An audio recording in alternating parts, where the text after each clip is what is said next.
My name is Rebecca Cole, 30 years old, accountant from Ohio. And tonight, I was about to learn what it feels like to be erased from your own family. Maybe it's time you found your own place, Rebecca.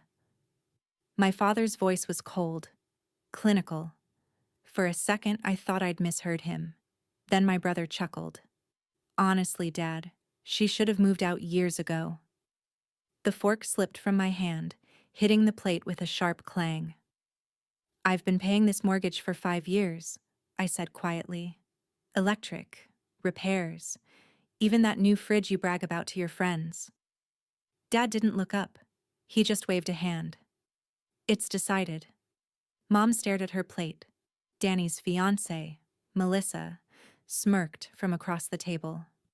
My throat tightened, not from shock, from recognition. I'd been the invisible one for so long I'd forgotten what being seen even felt like. I stood up. The chair scraped against the floor I'd refinished last spring. Fine, I said. I'll save you the trouble. View. I walked to the door. No screaming, no tears. Just the soft click of the lock behind me. In my car, I sat in the darkness, hands gripping the steering wheel. Behind me, the house still glowed, warm, perfect, untouchable. Every piece of it bought with money I'd wired on the first of every month for 5 years. I unlocked my phone. The banking app opened. My name stared back at me. Primary account holder, Rebecca Cole. They didn't know that. They'd never asked. I hovered my thumb over the screen. For 5 years, I'd kept them afloat. $1,700 a month, without fail, without thanks. That night, I made one small change, a decision so quiet they wouldn't hear it. That night, they were about to learn what happens when the person holding everything together finally lets go. 5 years earlier, I'd walked into First National Bank wearing my best interview suit. I was 25, 3 months out of grad school. My parents were drowning. The foreclosure notice sat on their kitchen table like a corpse. Dad had been laid off. Mom's part-time hours weren't enough.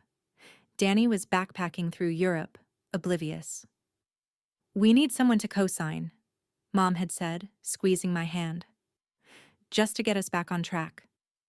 The loan officer, Patricia Chen, had been direct. Given your parents' credit history, you'd need to be the primary account holder. The mortgage would be in your name. You'd be fully responsible. I'd looked at Dad, waited for him to object. He'd said nothing. Where do I sign? I'd asked. Patricia had smiled. You're saving your family. That takes courage. Dad had shaken my hand in the parking lot. Like I was a business partner, not his daughter. I won't forget this, Becca. I'd believed him. The first payment came out December 1st, $1,700. Then January, February, March. Dad found work eventually, consulting that paid half what he used to make. Mom picked up extra shifts. They covered maybe 30%. I covered the rest. I moved into a studio apartment, 400 square feet, sold my car, stopped buying coffee, stopped doing anything unnecessary. Years passed. No one asked if I needed help. No one said thank you. When I came home for holidays, I'd listen to Mom complain about the outdated kitchen, watch Dad talk about the truck he wanted, hear Danny describe his trips to Austin, Denver, Bali. I'd sit there, quiet, invisible, swallowing poison, until Thanksgiving. Until Dad finally said what we'd all known. I wasn't really part of this family. That night, I went back to my studio and opened my laptop. 5 years of bank statements, 5 years of automatic payments, 5 years of watching my dreams shrink so theirs could stay big. I opened my email, found the automated payment settings. My cursor hovered over cancel. I didn't call them, didn't explain, didn't give them a chance to apologize. I just clicked. Automatic payment canceled, effective immediately. No warning, no mercy. Just silence. The kind they'd been giving me for 30 years. I closed my laptop, made tea, sat by the window watching city lights blur into stars, and for the first time in 5 years, I slept through the night. They'd taught me that sacrifice was love, that invisibility was the price of belonging. That night, I stopped paying. November became December. I didn't call them. They didn't call me. I went to work, came home, made dinner for one. And I felt something I hadn't felt in years: lightness. The payment didn't process December 1st. I checked my account that morning. $1,700 still there. I'd expected guilt. It never came. December 15th. Danny texted, "Mom's been trying to reach you." I deleted it. December 20th. Mom's voicemail. "Rebecca, honey, we need to talk. It's important." Her voice was tight, worried, not apologetic. I deleted it. December 28th. Email from the bank. Past due notice. Mortgage account. Chuo 472819. Outstanding balance of $1,700 plus late fee of $85 due immediately. I forwarded it to a folder labeled documentation. They'd figure it out eventually. Christmas came. No invitation. Sarah, my colleague, invited me to her sister's place. 20 people. Chaotic but warm. People who asked about my life like they wanted to know. I left with 3 new clients. People who would pay me. People who would see me. January 3rd. Dad called 17 times. I didn't answer. That night, I listened to one voicemail. "Rebecca, this is your father. The bank is saying we're in default. I don't understand. You need to call me. Now." I deleted it. Made tea. Opened a book. January 15th. New email from the bank. Urgent. 60 days past due. If payment is not received within 30 days, foreclosure proceedings will begin. I printed it, added it to the folder. Then I made a call. First National Bank, Legal Department. "Hi, I'm the primary holder on a mortgage in default. I need to understand my options." Jennifer was thorough. "You can pay the outstanding balance, negotiate with co-borrowers, or allow foreclosure. Or, if you want to keep the property, pay off the remaining balance in full. Then it's yours entirely. And if I wanted them to vacate, that would be your right as owner." I thanked her. Hung up. They thought I was invisible. They thought I was weak. They were about to learn what happens when the foundation walks away. January 20th. I met with lawyer Sarah Mitchell. I laid out everything. She'd listened, then smiled. "What do you want to do?" "I want them to see me, but I don't want to destroy them." "Then we restructure. You pay off the mortgage, offer them a lease, fair rent, month to month. They stay, but as your tenants." I'd stared at her. "They'll think I'm punishing them." "Are you?" "No. I'm just done being invisible." Sarah clicked her pen. "Then let's make you visible." That night, I dreamed about the house. But it wasn't a cage anymore. It was a door. And I was learning how to open it. February arrived with snow. I started therapy. Dr. Reyes asked, "Why are you here?" "I think I'm angry." "At who?" "My family." It took 3 sessions to explain. The first time I felt invisible. Age 7, taking blame for Danny's mistake. Mom grounded me. Danny got ice cream. "You're not invisible, Rebecca," Dr. Reyes said. "They just convinced you that quiet was the same as gone." Meanwhile, bank emails kept coming. February 1st, 90 days past due. February 15th, notice of intent to foreclose. My phone buzzed constantly. Texts from Danny, voicemails from Mom, an email from Dad. Formal, cold. "This is cruel. This isn't you. Please call me." I deleted it. Because he was wrong. This was me. The real me who was finally learning to say no. I started picking up freelance clients. 3 became 6. 6 became 10. One client, Marcus, asked over coffee, "You ever think about starting your own firm?" Sometimes. You should. You're too smart to be working for someone else. That night, I opened a new folder. Business plan. February 22nd. I went to Sarah Mitchell's office with a cashier's check. $137,000. Everything I'd saved over years of living small. You're sure? Sarah asked. I'm sure. Once you do this, there's no going back. I know. March 1st. The payment posted. Mortgage account. 4472819. Paid in full. The house was mine. All mine. And my parents didn't know yet. Sarah emailed. Now we set up the meeting. Stay calm. Stay strong. I closed my laptop. Made tea. Stood at my window watching the city wake up. For the first time in 30 years, I felt present. Not pulled along behind. Not invisible. Just here. They'd built their lives on the foundation of my silence. That foundation was about to crack. March 8th. The notice arrived at their house. Dad called 17 times that day. When my lunch break came, I had 29 missed calls. One voicemail from Dad, his voice cracking. The bank says the mortgage is paid off, that you paid it, that you're the sole owner. This doesn't make sense. Please call me back. I deleted it. That night at 9 p.m. I answered. Rebecca, thank God. I know, Mom. Did you get Dad's message? I did. Is it true? You paid off the mortgage? Yes. Why didn't you tell us? You never asked. But you said you were co-signing. I never said that. You assumed. I was the primary holder from day one. You just never bothered to read the paperwork. I heard her crying. We need your help. I know. Will you come home so we can talk? Why? Because we're family. I closed my eyes. Am I?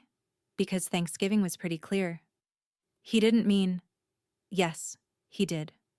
Silence. What do you want us to do? I don't want you to do anything. I'm just done carrying you. I hung up. March 10th. Email from their lawyer. Subject. Property at 428 Maple Street. Request for meeting. I forwarded it to Sarah. Her response. Don't respond. We'll schedule when we're ready.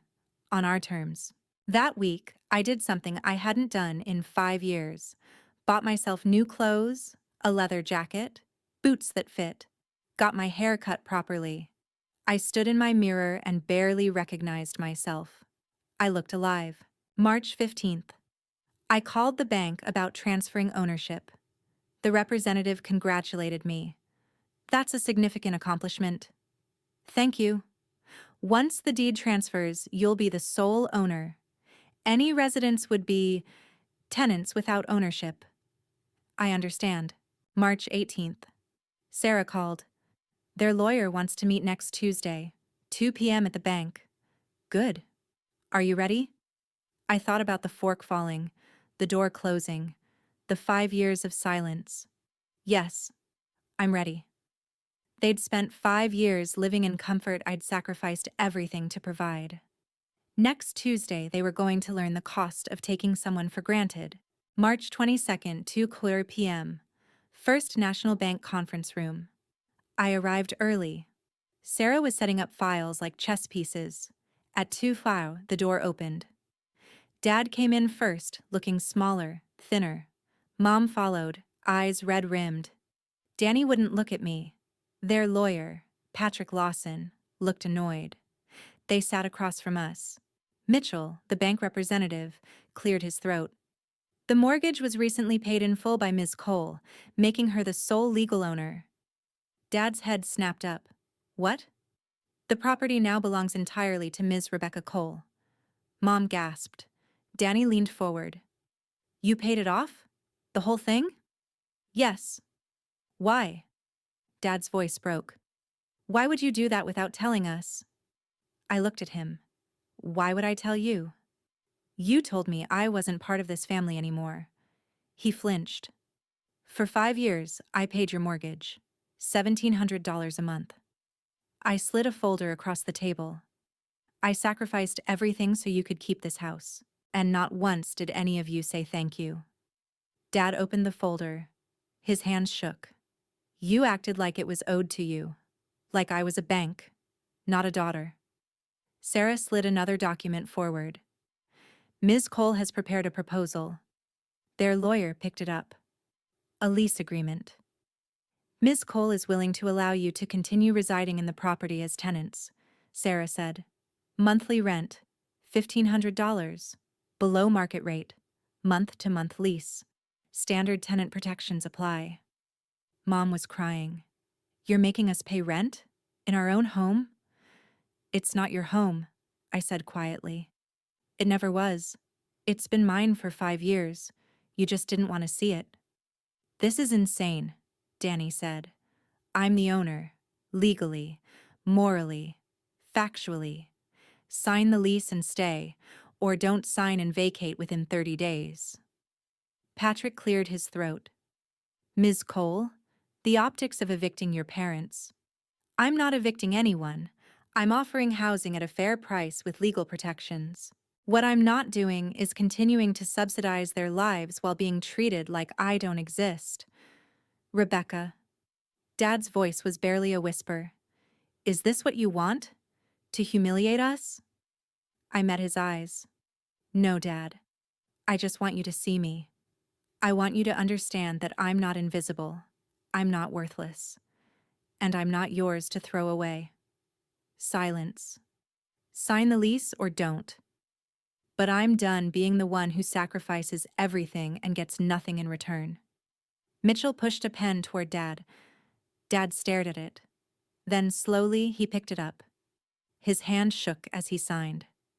Richard Cole. Mom signed next, crying. Sarah collected the papers. The lease begins April 1st. First month's rent due by that date. I stood. Walked to the door. Rebecca. Dad's voice stopped me. Can we talk? Without the lawyers? I turned back. No, not yet. And I walked out. That was the moment they finally understood. I wasn't their little girl anymore. I was the woman who'd learned to save herself.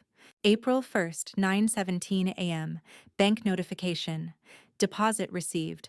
1,500 guajolers from Richard Cole. I stared at it.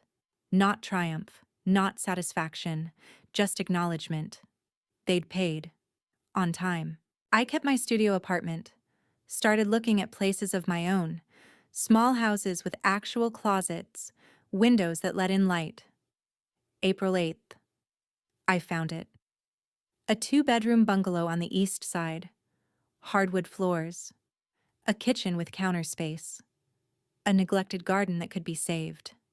The realtor smiled. First-time buyer? Second, but the first one that's actually mine. I made an offer. It was accepted. April 10th. Danny called. I wanted to apologize. For Thanksgiving. For everything. I didn't see what you were doing for us. No, you didn't. I'm getting married in June. I'd like you there. If you're willing. I'll think about it. I did think about it. For weeks. In the end, I went.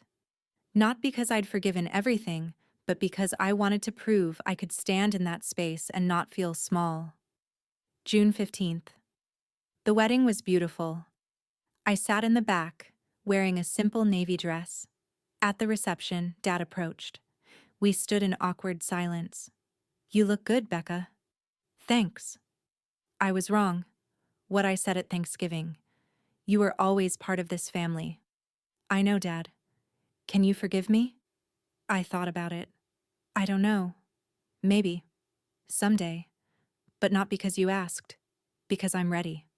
He nodded. That's fair. July. I moved into my house. Sarah and Tom, an architect I'd been seeing, helped me move boxes, assemble furniture. Tom stood in my empty living room. You know what this place needs? A couch. And some art. That weekend, he took me to a gallery. I found a painting. Blues and grays swirling together. Chaotic but contained. It looked like the feeling of standing at the edge of something vast and realizing you could either drown or learn to swim. You like it? Tom asked. Yeah, I really do. Then get it. I bought it, hung it above my new couch. Every time I looked at it, something settled in my chest. This was mine, really mine. August, September, October. Rent arrived on the first of every month. Communication with my parents became transactional emails. The sink is leaking. Can we call a plumber? Yes. Send me the invoice. It was professional. Clean.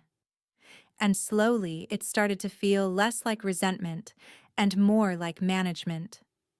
I was their landlord. They were my tenants.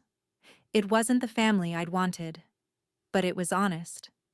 I'd spent 30 years trying to earn a place in a family that never had room for me. Now I was building something new, something real. November, a year since Thanksgiving. I woke up in my own bed, in my own house, made coffee in my own kitchen. No dread, no anxiety, just quiet. Tom was still asleep. I carried my coffee to the porch, watching the neighborhood wake up. Mrs. Chen waved. Morning, Rebecca. Morning. This was my neighborhood now. My neighbors. People who knew my name. Home. I was learning what that word really meant. That afternoon, Mom texted, Your father and I would like to have you over for Thanksgiving dinner. No pressure. Just, if you want to. I stared at it for a long time. A year ago, I would have said yes immediately. Now, I typed, maybe, I'll let you know. Not yes. Not no. Just maybe. That felt honest. On Thanksgiving morning, I called. I'll come, but I can't stay long. I have plans with friends later. Of course. 2 o'clock? 2 o'clock works. I arrived at 2:15, fashionably late. A boundary. I knocked instead of using my key, because this wasn't my house. Not in the way that mattered. The meal was awkward but not painful, different but not broken. Halfway through, Mom said, Rebecca, we wanted to thank you for the lease, for being fair when you didn't have to be. You're welcome. We know we took you for granted, Dad added. We know we hurt you, and we're sorry. I looked at them. I know, and I'm working on forgiving you, but I'm not there yet. That's fair, Mom said softly, but I can be here, for today. At 4:30, I said my goodbyes. Dad walked me to my car. You're doing well. I am. I'm glad. I drove away, watching the house shrink in my mirror. For the first time, I felt like I was driving towards something, not away from it. Tom asked me to move in with him. Just think about it. I am thinking about choosing someone, being chosen, building something together. It's terrifying, and exciting, and new. Sarah, my colleague, is starting her own practice. She asked if I wanted to join her. We'd be partners, 50-50, equal say in everything. Yes, I said. Absolutely yes. Cole and Martinez Financial Services. My name. First. Visible. I drove past Maple Street one last time. Christmas lights were up. It looked warm, like a home. Maybe it was, for them. But mine was the bungalow with the garden, the painting on the wall.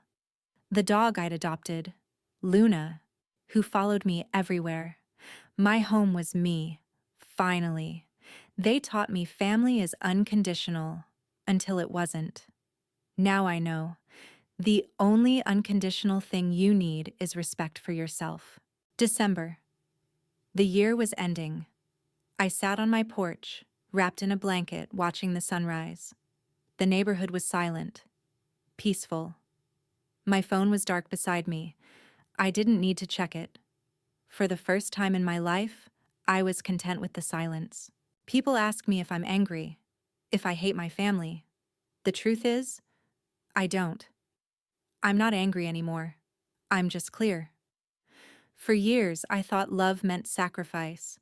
I thought being a good daughter meant disappearing so they could shine. But they didn't see me, because I never asked them to. I made myself small. I made myself quiet. I made myself invisible. And then I was surprised when they treated me like I didn't exist.